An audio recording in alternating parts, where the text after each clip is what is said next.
Sekali. apa disebutnya pemilih pemula atau pemilih Pemilih muda muda ya. muda. Nah, bahasa tadi, komunikasi yang mungkin agak harus bagaimana Mhm. yang Kata kuncinya adalah dalam komunikasi efektif, jelaskanlah pesan kepada orang lain sejelas kamu ingin dipahami oleh orang lain.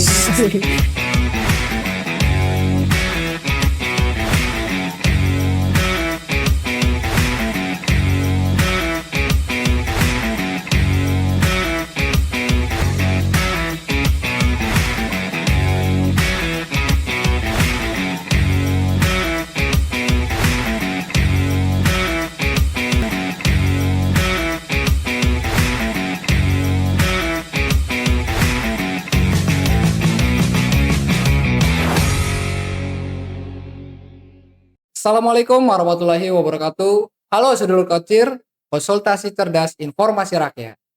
Kembali lagi di podcast KPU. Podcast yang memberikan informasi serta edukasi mengenai kegiatan yang ada di KPU, khususnya di KPU Kota Cirebon. Nah, pada kesempatan kali ini, tema podcast kita akan membahas tentang model komunikasi efektif untuk meningkatkan partisipasi masyarakat dalam pemilihan umum. Sudah hadir bersama kita narasumber yang luar biasa, seorang akademisi dan public speaker, Ibu Lisna Novita SOS, MSOS, CPR, CCM. Halo. Ibu, selamat Iya, datang. selamat malam. Sebelum memulai podcast kita pada kali ini, kita persilakan terlebih dahulu kepada Ibu Lisna untuk memperkenalkan diri. Silakan Ibu. Baik, terima kasih kesempatannya ya, Mas Doni ya. Iya, Bu. Luar biasa, alhamdulillah kita di siang hari kan sekarang kita Uh, dalam cuaca yang luar biasa. Kalau Cirebon kan terkenal dengan apanya? ini sedikit agak panas Sedikit, gimana ya? nggak sedikit Agak sedikit, ini Bu ya? banyak. Tapi kadang-kadang ya, sepakat nggak Bapak ya? Kalau keluar itu kadang-kadang kita merasa, aduh kok sakitnya sampai menyengat Iya, gitu kan. Tapi luar biasa, Cirebon kota yang sangat indah indahnya, sekali, ya, luar Bu ya. biasa. Terima kasih atas undangannya kepada Mas Doni dan KPU Kota Cirebon. Ya, Ibu, hari ini kita kan mulai membahas tentang model komunikasi efektif nih, Bu, Betul, untuk peningkatan partisipasi masyarakat dalam pemilu atau pemilihan. iya, Secara latar belakang kan Ibu ini seorang public speaker juga nih, iya, akademisi. Kita mulai dari dasar dulu deh ya, Bu. boleh boleh, Banyak orang tuh mhm, berbicara soal komunikasi yang efektif, tapi betul. sebenarnya apa sih, Bu, yang dimaksud dengan komunikasi yang efektif itu? Iya, kita dari dasar dulu Heeh, ya, pada ngomong tentang strategi komunikasi efektif, model komunikasi efektif gitu kan, tapi kita harus paham dulu nih kira-kira komunikasi efektif itu apa. Nah, kebetulan kan saya memang daily sebagai dosen ya di program studi ilmu komunikasi di FISIP Universitas Muhammadiyah Cirebon. Nah, wih, saya memang konsisten untuk bidang komunikasi sejak saya S1 dulu nih Mas Doni. Dari saya mhm, S1, S2 sampai sekarang saya mengajar pun di bidang kajian komunikasi. Kalau kita bedah secara dasar gitu ya tentang komunikasi efektif. Secara sederhana kalau saya artikan komunikasi efektif itu adalah proses penyampaian pesan kepada komunikan dengan jelas, mudah dipahami. Nah, lalu apa bedanya dengan komunikasi pada umumnya gitu kan? Nah, kalau berbicara perbedaan antara komunikasi pada umumnya dengan komunikasi efektif terletak pada tolak ukur.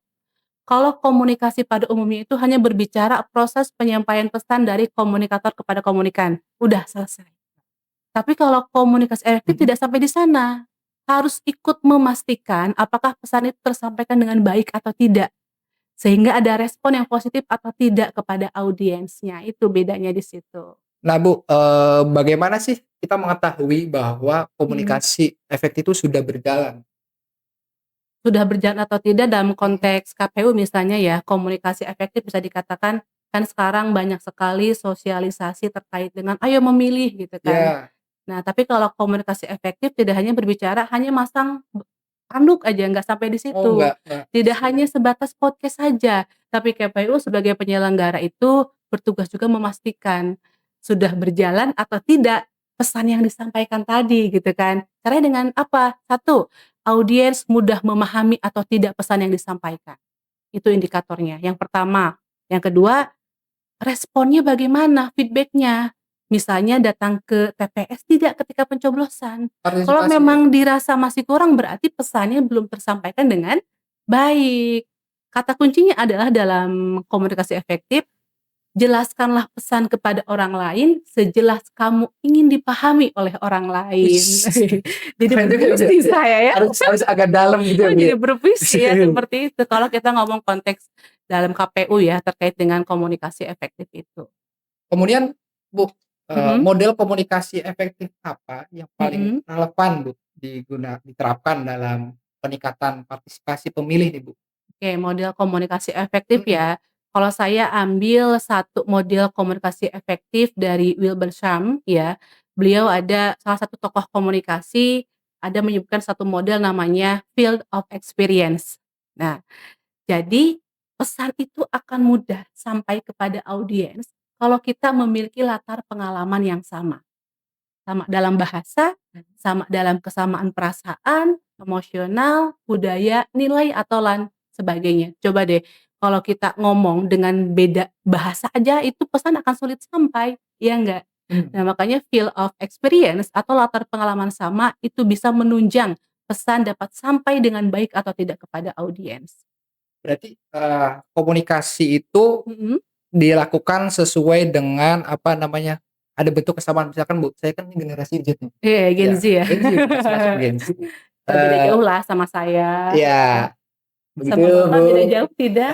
Tidak ya? Sama sedulur kocir ya. Saudara kocir iya, heeh. Eee, apa ya, generasi Z ini kan, Bu, di Indonesia mengalami bonus demografi yang tentunya Betul, usia produktif ini kan, tinggi nih, Bu. betul sekali. Butuh, apa disebutnya, pemilih pemula atau Mhm, pemilih pemilih muda. muda ya. Nah, bahasa tadi, komunikasi yang mungkin agak harus bagaimana, Mhm, yang strateginya ya. strategi yang dilakukan nih KPU Mhm. untuk, apa namanya, peningkatan partisipasi masyarakat di pemilu atau pemilihan nanti ke depan, Bu. Baik, kalau kita harus berbicara strategi seperti Strategi. apa yang Mhm, harus digunakan oleh KPU sebagai penyelenggara, karena kan tugasnya tidak hanya menyelenggarakan ya, betul, tapi Bu. juga meningkatkan angka partisipasi masyarakat. Ingat loh tahun kemarin kita turun loh, Iya, Bu, angka lumayan banget. partisipasinya kita turun. Jadi tapi kita tidak boleh mengutuk kegelapan, kita harus menyalakan lilin, kita harus cari benang merah evaluasi seperti apa. Nah, kalau dalam berbicara strategi komunikasi efektif, kita balik lagi kepada model field of experience tadi. Saran dari saya, agar angka partisipasi masyarakat itu meningkat, karena tadi ya, pesan disampaikan itu harus jelas, sejelas kita ingin dipahami oleh orang lain.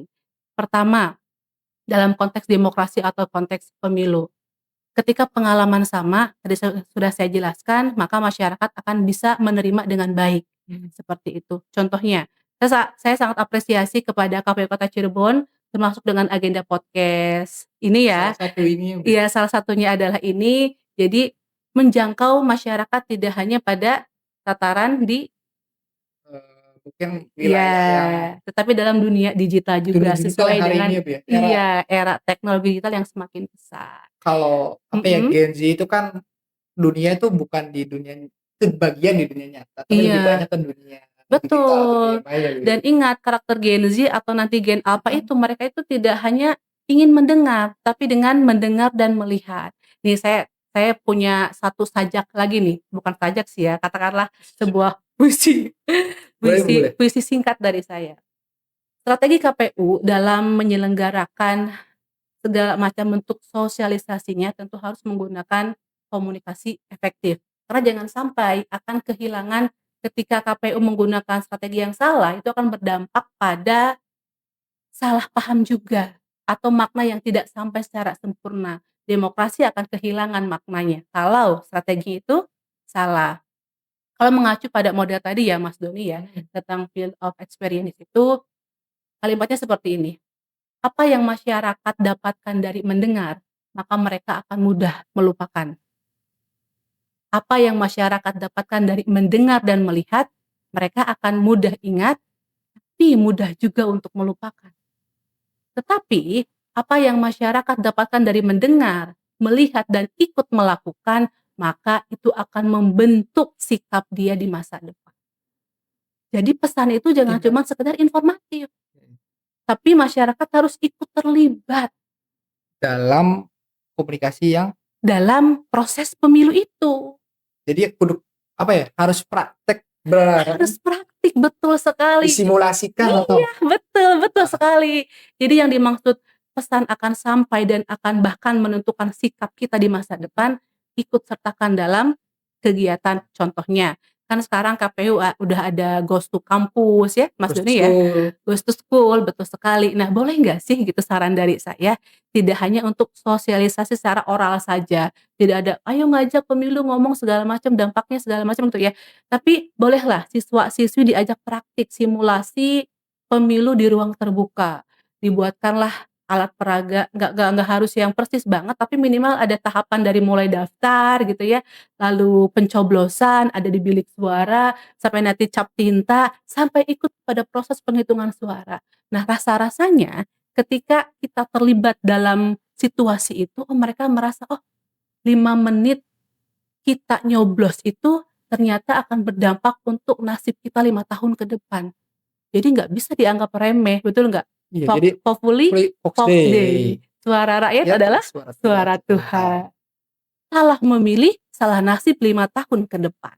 Iya, dan ada Seperti itu. kesan juga ya Bu ya, kalau Mhm, secara ini ya anak-anak ataupun ya siswa ataupun mhm. mahasiswa, masyarakat memiliki kesan, oh ternyata seru dalam arti kalau di usia mungkin pemilih muda Mhm. punya kesan rasa ada keseruan tersendiri karena mereka Ikut bisa terlibat terlibat dalam langsung, simulasi. merasakan, apalagi pemilih pemula. Nah itu, Yang belum pernah nyoblos, jangan salah ya, kan banyak banyak nih yang nyoblos itu jadi tidak terhitung suaranya, gara-gara salah nyoblos ruang, ada yang nyoblos di bagian kotaknya, ada, betul nggak? Iya, ya Mas, ada ya? juga yang di luar apa ya, Iya, jadi tidak bisa terhitung. Nah, makanya ini adalah bagian upaya untuk meminimalisir kesalahan-kesalahan tersebut. Selain tadi ya, pesan dirubah menjadi pengalaman dan pengalaman yang akan menentukan sikap kita di masa depan. Iya. dalam banget Bu ya. Dalam banget, iya. Nah Heeh, itu gimana juga lagi, Mas? mungkin bisa menjadi metode yang paling apa ya, Bu, ya, efektif ya, Bu, Efektif, istilahnya. Karena mhm. melihat, bentuk, komunikasinya tadi tidak hanya mendengarkan, Iya, tidak hanya melihat, melihat, tapi mereka ikut mempraktikkan melaksana, dan melaksanakan, iya, memperagakan apa yang menjadi, sih yang ingin mereka ketahui gitu kan, betul betul, di dalam pesan-pesannya tadi, Bu, ya, heeh. gitu. Nah ini Mas Doni, tapi kalau kita itu kan contoh secara langsung ya strateginya. Tapi ada juga beberapa yang bisa dilakukan oleh KPU untuk meningkatkan partisipasi masyarakat di ranah digital. Misalnya, kan Gen Z itu digital native banget ya, Mhm, dan karakternya cepet bosan, ya nggak sih? betul. Boro-boro untuk nonton panjang lebar, minimal kita buatkan konten-konten singkat yang itu edukatif dan partisipatif. Ya, contohnya apa? Tadi, misalnya bisa dibuat dengan konten buat di-upload di media sosial seperti Facebook, Instagram, TikTok atau ya. TikTok yang durasinya sekedar 15 atau at least 30 detik gitu ya. Buatkan konten dengan tema misalnya, "Suara mengubah nasib." Wih, angkat tuh. Mereka biasanya kan sambil apa ya, punya kreativitas sendiri tuh Bu dalam Iya, ininya. mhm. Jadi, Atau KPU bisa menghadirkan kisah-kisah nyata yang inspiratif atas kebijakan-kebijakan pemimpin-pemimpin yang sudah terlaksana dulu. Iya, jadi kan, oh ternyata iya ya, kalau saya tidak memilih maka saya tidak ikut turut serta dalam membangun arah masa depan. ada ini ya Bu ya, Iya, ada sedikit apa ya, yang apa, dipikirkan di mereka, oh ternyata semakin kita mhm, banyak tahu tadi, tertempel kalau bahasanya, tertempel tertempel, napel gitu ya, nampel kata ya bahasa dalam Sunda mah napel, memakna sampai dalam dalam hati hati. Iya, jadi gitu. diangkatlah kisah-kisah nyata atau Mhm, fakta cerita nyata terkait dengan keberhasilan pemimpin, ya. Contoh deh, sebelum ada dana BOS, mmm, dulu tidak semua orang bisa merasakan namanya pendidikan, ya enggak? Tapi karena kita memilih pemimpin yang pro rakyat, kita turut serta dalam melakukan pencoblosan, oh akhirnya sekarang semua orang bisa merasakan pendidikan. dengan program yang Program dana BOS bagus. itu, atau ada Iya beberapa daerah yang gratis SD sampai SMA gitu Mas Doni ya, iya iya betul. kan? Nah itu kan kontribusi kita memilih pemimpin, dan jangan salah, satu suara itu jangan dianggap kecil. Guyonannya tahu nggak? Apa tuh? Misalnya anak Gen Z atau Gen milenial Mhm. bisa lah ya, udahlah nggak usah milih, toh satu suara saya tidak akan berarti Oh apa-apa. iya, Iya mempengaruhi yang lain. iya, sering kan ngomong Mereka begitu. akhirnya apatis tuh. Iya, akhirnya apatis. Apatis. Tapi padahal jangan salah, satu suara tuh bukan hanya sekedar angka loh Mas Doni. Tapi untuk Iya, 5 tahun ke tapi untuk depan penentu arah mereka kebijakan. Betul sekali, satu suara itu akan berpengaruh terhadap hasil kumulatif nantinya. oke Bu, ini sudah panjang banget. Panjang banget ya kita Tibalah ceritanya. kita pada akhir Heeh, pesan apa yang ingin Ibu sampaikan kepada sedulur Kocir semua sebagai closing statement dari Ibu dosen mhm mhm. sekaligus si apa namanya, Ibu dosen yang sangat humble luar Alhamdulillah biasa. luar biasa ya. Jadi apa Bu pesannya Bu untuk sedulur Kocir semua nih? Oke, pesan untuk sedulur Kocir ya, khususnya dan umumnya untuk seluruh masyarakat Indonesia, tolong satu suara itu bukan hanya sekedar angka, tetapi satu suara adalah wujud kedaulatan rakyat, adalah wujud demokrasi kita, dan satu suara adalah penentu arah kebijakan nasib kita 5 tahun ke depan. Nah, Boleh tepuk tangan? keren banget ya teman-teman sedulur Kocir ya. Luar biasa luar Iya. biasa. Terima kasih Ibu Lista sudah Mhm. menyempatkan waktunya hadir dalam podcast kita Oh pada iya, kali ini. boleh nggak satu lagi? Satu lagi saya memberikan strategi komunikasi yang efektif dalam dunia digital. Oh iya, Iya, silakan Bu. sekarang kan ini apresiasi nih untuk KPU Kota Cirebon ada Luar podcast biasa. ya. Tapi nih pertanyaan kritisnya, Gen Z nonton nggak? Nah itu Ya, kan Kak itu pertanyaan ya.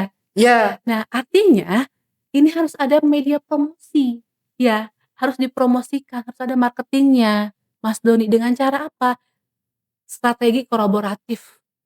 Gaet tuh yang namanya influencer. influencer, tokoh komunitas, tokoh masyarakat, atau buatlah yang namanya duta demokrasi ya, di Oh, oke. sekolah-sekolah, di kampus-kampus. Karena ternyata tadi balik lagi, pengalaman yang sama akan memudahkan orang untuk menerima pesan. Mungkin Teman sebaya lebih tuh lebih teman gampang. sebaya itu lebih nyambung ya, Bu, Iya betul. daripada, mereka berbicara dengan yang lebih tua atau apa, Iya. transisi itu kan dari teman-teman sendiri nih sebagai agen of change, Mhm. agen perubahannya, Betul, heeh heeh. Iya kan? di situ. Teman sebaya lebih enak, oh iya ya, betul ya. Jadi podcast juga nanti akan banyak Lebih, ditonton. apa ya, mereka oh ini bahasa mereka dengan apa tadi, melalui bahasa Iya, maupun segmennya mereka akan lebih nyambung. Oh betul, ini satu nyambung. frekuensi nih dengan Betul, pesan lebih cepat sampai dan sampai langsung masuk pada hatinya. Ya. ya Bu, terima kasih sekali lagi Ibu sudah menyempatkan waktunya hadir Mhm. pada podcast kita pada kali ini. Dan untuk teman-teman sedulur Kocir, jangan lupa, ikuti keseruan podcast lainnya di podcast KPU Kota Cirebon. Saya Muhammad Ramadhani pamit undur diri. Sampai jumpa. Wassalamualaikum warahmatullahi wabarakatuh. Waalaikumsalam warahmatullahi wabarakatuh.